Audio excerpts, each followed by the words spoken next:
Tonya. I'm very happy that we've come back to do this again. I only caught half last time, so I'm really looking forward to hearing the whole story. The feedback from students after your first presentation in the theatre a couple of weeks ago was that it was not only inspiring but really challenging in terms of thinking outside the box and doing something really, really different. I think you got a lot of people thinking. I know the adults in the building had a lot of conversations around what you had to say about the impact that the ways in which we do some service trips can have on the people that we're visiting. So thank you very much for the ideas that you've shared and for what you've given us to think about. Henrik's ready. Yeah, ready started. And we'll make sure we get it recorded properly. Thanks. Thanks very much. Alright, good morning everybody. As Mr. Cook said, I'm Antonia. I graduated from this back in 2014 and thank you very much for having me back today. Before I start, I'd just like to thank the ZIS Cares Committee and also the Zurich Lions Club who both supported me with my gap year. So thank you very much to them. Out of interest, are any of the students here, and there's only 4 of you, but are any of you thinking of taking a gap year after high school, possibly? Yeah, that's half. Good. Anyway, as I said, I took a gap year, and it was honestly the best decision I've ever made. After I graduated high school, much to my parents' delight, I moved to... There we go. I moved to Honduras, the statistically most dangerous country in the world outside of a war zone. I tell you, my parents were thrilled. For me, a gap year was a chance to take a step out of the system, you know, school followed by university, followed by job, and just do something completely different. And more importantly, it was a challenge. And it turned out to be so much more than I could possibly have anticipated. During my time in Honduras, I became fluent in Spanish. I became, I think, a good teacher. I gained an appreciation for the simple things in life: cheese, yogurt, hot showers, and crusty bread. Appreciate it. I changed what I wanted to study at uni and what I want to do with my life. I learned to think skeptically and truly for myself, and I learned to look at people and cultures in a way that I never had before. Now, I dislike the term gap year, and I dislike how schools talk about them. Everyone always says, take a year off, do something inspiring that you can put on your resume to get into a good university afterwards. No. I mean, yeah, sure, go for it. But gap years are not a year off. On the contrary, they're a year on. In general, I find it very difficult to talk about my year in Honduras without sounding extraordinarily pretentious. But when I say it was life-changing, it really, really was. I moved to Honduras to work with the charity Project Trust. Project Trust is a UK-based charity that specialises in sending school-leaving volunteers abroad to work in teaching, social care and outward-bound projects across Africa, Asia and the Americas. Before flying out, I had to go up to a little island in the north of Scotland for a week-long selection course. After that, I was thankfully selected as a volunteer and had to then fundraise the money to cover all my expenses for the year, which amounted to about 8,000 francs. After that was over, after graduation in June 2014, I headed back to the same island once again for a week-long super intensive training course where I also met my project partner. This is Finn. Project Trust always sends 2 people to each of their projects together, a sort of support network, if you will. And this is Finn, who was my partner for the year and is now one of my best friends. On August 4th, 2014, I and my country group met at Heathrow Airport and headed off. Knowing you're going to an unfamiliar place for a year-long commitment to live and work with somebody you don't know in the murder capital of the world is scary. Exciting, but scary. So, during my 12 months in Honduras, I worked at an orphanage called Mission Macias, which was for ex-street children. It wasn't easy, as you can imagine, 10 to 12 hours a day, and both physically and emotionally very, very draining. Our role was very varied. We were teachers, nannies, organisers, and big sister figures to the 39 children at the home, who ranged from 1 to 70 years of age, so we had an entire spectrum. Saying that, gap years can be literally anything that you want them to be. And for me, it was service. I talk now about how sceptical I am of service trips. As long-term volunteers, Finn and I saw countless week-long trips coming in, playing with the kids, and then leaving thinking they'd made some kind of long-lasting impact.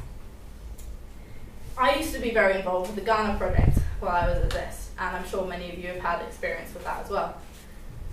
And I loved it, so much so that I went there on 3 separate occasions, and it was a great experience. But having seen these trips from a different perspective, I've also learned how detrimental they can be, especially in terms of abandonment syndrome, disruption of routine, and ineffective use of time. However, saying that, I think service done right can be invaluable. I'm not saying what I did was perfect, it certainly wasn't, and in no way did I save Honduras or any of that. In fact, Honduras doesn't need saving, they're way beyond us in many, many ways. But people do tend to ask me, do you think you made a difference? And I've thought about this, and in the end, my answer is yes, I do think I made a difference. A small one, in the grand scheme of things, a very small one, but a difference. And I want to tell you just a few stories of my time in Honduras. My kindergarten class. They're pretty cute, but believe me, they're not half as adorable as they look when they all decide to stick their hands in blue dye and run at each other. They all look like Smurfs for the rest of the day, and nobody got snack. Gotta hand it to them though, these guys made me a pretty decent classroom manager. I gained a lot of patience, and they forced me to be extraordinarily creative, because keeping this bunch engaged for 2 hours every morning was no small task. One of the things that I'm most proud of having done, however, was getting a boy who had severe learning disabilities and who'd actually been expelled from his previous school to go back to school. And this is David. He was 8 years old when I started working with him. David was given alcohol to drink from birth. I'm talking hard alcohol, liquor, spirits. And by the time he was 4 years old and was removed from his abusive family home, he'd been drinking the stuff his entire life. He'd been at the orphanage for the past 4 years, but I'll never forget my first few days of working with him. He'd curl up into a ball and lie under the desks making squeaking noises. He wouldn't respond, he wouldn't talk, and if I tried to touch him, he'd squeal and shriek. I didn't know how to work with him. As the weeks went by, I created a bond with David. He would come upstairs and sit at the table, still with his head down, and he wouldn't speak in more than 1 or 2 word phrases, but it was a start. And I knew he was slowly understanding what I was teaching him, because he would follow instructions and he'd listen. I haven't been told how old David was, but I was homeschooling another boy at the same time called Christian, and he was in grade 3, so I assumed the same for David and tried to get him to the same level as Christian. David slowly became more and more comfortable around me, and I realized that all he needed was for someone to care and to actually work with him. With 39 kids around, it was very, very difficult for them all to get the level of attention that they needed, and that, I found, was all David really needed to grow. He loved drawing, and so as you can see, for a lot of the projects, I'd incorporate art projects for him to do it, which he absolutely loved. When I started working with him, David knew his numbers 1 to 10. After 6 months, he could count well into the hundreds, do any additional subtraction problem I asked of him, and he knew his times tables up to 10. He could write coherently, read aloud, and he looked me in the eye when he talked to me. I thought he was in grade 3. Turned out he'd actually just finished kindergarten. Despite everything, though, David had risen to my expectations of him. After he told me how much he missed school, I managed to convince the director of the orphanage to let him have another shot. After 6 months of working with him, he aced his entry exams into 2nd grade, and I've never felt more proud of anyone. One of the hardest things about our work at Michaeus was our role as big sisters. We were teachers, nannies, and organisers, and all of that was hard, but on top of that, we were the people that the kids would come to with their personal problems that they didn't want to or couldn't talk to the staff about. Doesn't sound like a big deal, but for these kids, the things they wanted to talk about were often so much heavier than what kids here would ever have to so much as think about. This is Carmen. After a long night of maths homework, which she hated, she and I were the only 2 left upstairs in the homework area. And she started talking to me about her life before Michaeus. Mummy would have the television on, and it showed men and women doing things. And so I learned how to do it, and then I would do it to men, and they'd give me money, she told me. Carmen, at age 5, had worked in the sex industry to support her younger brother and sister. Days like this would end in me and Finn crying our eyes out. How do you deal with that? Another day, Douglas told me how his father had never come home one night, and so at the age of 5 he'd taken his 3 younger siblings away from his abusive mother, and they'd slept on the streets while he'd stolen food from the market to feed them. Christian told me about how he'd watched his father get shot 3 times and fall backwards off the bridge into a river, dead. When you hear kids that you genuinely care for telling you these stories as though it's normal, it changes your perspectives on things. They're not sitting there crying, they're just talking about their lives. Those kids are incredible. They're so much braver than I've ever had to be, and so many things just don't seem important to me anymore after having spent a year having conversations like this. On a lighter note, besides our work, there's so much more other stuff that we did. We lived in a little village called La Colorada, and being there for an entire year meant that we really became part of the community that we were living in. We were very much involved in going to hang out at the weekly football games, going to karaoke nights, and occasionally attending the church's youth group evenings. La Colorada was situated along one of Honduras' 3 main roads. As you can tell, very advanced infrastructure. And just 20 minutes away by chicken bus was the small city of El Progreso. El Progreso, as you can tell, has a bustle that is simply contagious.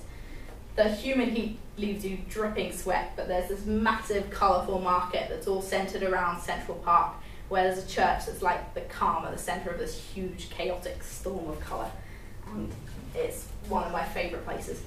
And this is the Honduras that I know and love, the Honduras where I feel at home, where I have friends that I'll be in contact with for years to come, and it makes me furious to see how it's portrayed in the media. Finn and I actually made an investigative documentary film, which is now on YouTube, about the influence of the United States in Honduras and the Central American immigration crisis, in an effort to show the reality of Honduras' position. Just to give you an idea, more people immigrate from in and around San Pedro Sula, which is the city nearest to where we were living, than from anywhere else in Central America, and over 60% of roughly 600,000 Hondurans in the United States are there illegally. And all of these people are running from problems that ultimately the United States themselves have caused in Central America, and yet when these people reach the United States border, they're turned away.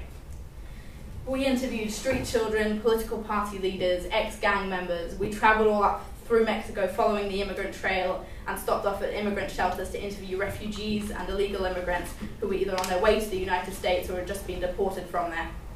And that was another absolutely fascinating project that we got involved in, and I could go on and on about Honduran politics, but I won't bore you. I'll see if I can make that link made available to anyone if they're interested. Yes. Ms. Green put the link to that in the email that she sent us. Yeah. Oh, okay. There are so many more stories that I wish I could tell. How I overcame my fear of tarantulas. The time we hitchhiked with the police through the jungle at night. The time we crossed illegally into Mexico on a raft to shoot a scene for our documentary film.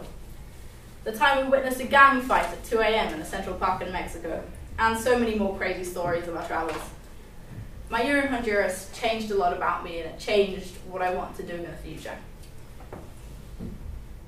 What gap years give you is essentially the chance to be self-directed. And the ability to be self-directed is so important, and you don't get this from school. It's completely up to you. I'm not saying don't go to university. I'm at university now, and I'm really enjoying it, but it is just a continuation of school. If there is one piece of advice I could give you, and I'm only a few years older than the students among you, so maybe you shouldn't listen to a word I say, but if there was one piece of advice I could give you, it would be this. Take a gap year, or at least consider it, because you really can't go wrong. I can guarantee that you'll have amazing experiences, but it's up to you to decide what those are going to be.